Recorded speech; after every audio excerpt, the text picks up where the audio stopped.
ಚಿತ್ರನಟ ನಿರ್ದೇಶಕ ದೇವದಾಸ್ ಕಾಪಿಕಾಡ್ ಬಿಜೆಪಿ ಪಕ್ಷ ಸೇರ್ಪಡೆ ವಿವಾದಕ್ಕೆ ದಕ್ಷಿಣ ಕನ್ನಡ ಜಿಲ್ಲಾ ಬಿಜೆಪಿ ಅಧ್ಯಕ್ಷ ಸತೀಶ್ ಕುಂಪಲ ಸ್ಪಷ್ಟನೆ ನೀಡಿದ್ದಾರೆ.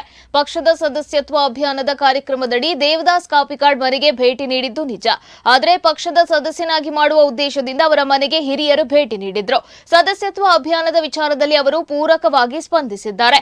ಪಕ್ಷಾತೀತವಾಗಿರುವ ಸೆಲೆಬ್ರಿಟಿಗಳ ಮನೆಗೆ ಪಕ್ಷದ ಮುಖಂಡರು ಭೇಟಿಯಾಗುವುದು ಸಾಮಾನ್ಯ. ಹಾಗೆಂದು ಅವರು ಪಕ್ಷದ ಕಾರ್ಯಚಟುವಟಿಕೆಯಲ್ಲಿ ಸಂಪೂರ್ಣವಾಗಿ ತೊಡಗಿಕೊಳ್ತಾರೆ ಎಂದಲ್ಲ. ದೇವದಾಸ್ ಕಾಪಿಕಾಡ್ರನ್ನ ಇತರ ಪಕ್ಷದವರು ಭೇಟಿಯಾಗ್ತಾರೆ. ಇದೇ ವಿಚಾರವನ್ನ ಇಟ್ಟುಕೊಂಡು ಅವರು ಬಿಜೆಪಿ ಪಕ್ಷಕ್ಕೆ ಸೇರ್ಪಡೆಯಾಗಿದ್ದಾರೆ ಎನ್ನುವ ಸುಳ್ಳು ಸುದ್ದಿ ಹರಡಲಾಗಿದೆ. ದೇವದಾಸ್ ಕಾಪಿಕಾಡ್ ತುಳು ಭಾಷೆಯಲ್ಲಿ ರಾಷ್ಟ್ರ ಮಟ್ಟದಲ್ಲಿ ಪರಿಚಯಿಸಿದಂತಹ ಕಲಾವಿದ. ಆದರೆ ಈ ವಿಚಾರದಲ್ಲಿ ಅವರ ಕಲಾ ಬದುಕಿಗೆ ತೊಂದರೆಯನ್ನ ಉಂಟು ಮಾಡುವ ಪ್ರಯತ್ನ ನಡೆದಿದೆ ಎಂದರು.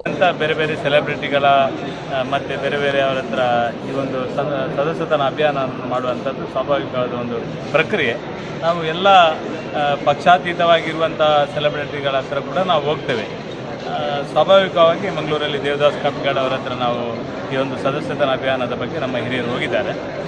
ಅದೇ ಹೇಳಿ ಅವರು ಭಾರತೀಯ ಜನತಾ ಪಾರ್ಟಿಗೆ ಸೇರಿದ್ದಾರೆ ಅಥವಾ ಭಾರತೀಯ ಜನತಾ ಪಾರ್ಟಿಗೆ ಪೂರ್ಣವಾಗಿ ಕೆಲಸ ಕಾರ್ಯಕ್ಕೆ ಮುಂದೆ ತೊಡಗಿಸಿಕೊಳ್ತಾರೆ ಅಂತ ಅಲ್ಲ. ಅವರನ್ನು ಭಾರತೀಯ ಜನತಾ ಪಾರ್ಟಿಯ ಸದಸ್ಯತನ ಮಾಡಲಿಕ್ಕೋಸ್ಕರ ಅವರ ಹತ್ರ ಪ್ರಾರ್ಥನೆ ಮಾಡುವಾಗ ಸ್ವಾಭಾವಿಕವಾಗಿ ಅವರು ಅದಕ್ಕೆ ಸದಸ್ಯತನವನ್ನು ಮಾಡುವ ಆ ಒಂದು ಪ್ರಕ್ರಿಯೆಗೆ ಪ್ರೋತ್ಸಾಹ ಕೊಡುವಂಥದ್ದನ್ನು ಮಾಡಿದ್ದಾರೆ.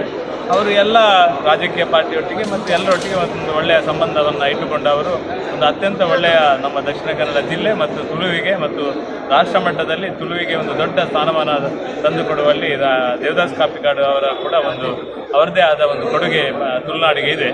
ಅವರನ್ನು ಅತ್ಯಂತ ಗೌರವದಿಂದ ನಾವು ನೋಡ್ತಾ ಇದ್ದೇವೆ. ಯಾರೋ ಬೇರೆ ಅದನ್ನು ಪ್ರಚಾರ ಮಾಡುವಂಥ ಸಂದರ್ಭದಲ್ಲಿ ಅವರು ಭಾರತೀಯ ಜನತಾ ಪಾರ್ಟಿಗೆ ಸೇರಿದ್ದಾರೆ ಈ ರೀತಿಯ ಹೇಳಿಕೆಗಳನ್ನು ಕೊಟ್ಟಾಗ ಅವರಿಗೆ ಒಂದಷ್ಟು ಅವರು ಕಲಾವಿದನಾಗಿ ಅವರಿಗೆ ತೊಂದರೆ ಆಗಿರ್ಬೋದು. ಆದರೆ ಅದಕ್ಕೆ ಸರಿಯಾದ ಅವರು ಉತ್ತರವನ್ನು ಕೊಟ್ಟಿದ್ದಾರೆ. ಭಾರತೀಯ ಜನತಾ ಪಾರ್ಟಿ ಅವರ ಅಂಥವರು ಸೆಲೆಬ್ರಿಟಿಗಳನ್ನು ಸೇರಿಸುವ ಪ್ರಕ್ರಿಯೆಗೆ ನಾವು ಹೋಗಲಿಲ್ಲ. ಅವರು ಸ್ವಾಭಾವಿಕವಾಗಿ ಹಿತೈಷಿ ಆಗಿರ್ಬೋದು. ಅವರನ್ನು ಈ ಸಂದರ್ಭದಲ್ಲಿ ಸಂಪರ್ಕ ಮಾಡಿದ್ದು ಸತ್ಯ, ಅವರ ಮನೆಗೆ ಹೋಗಿದ್ದು ಸತ್ಯ.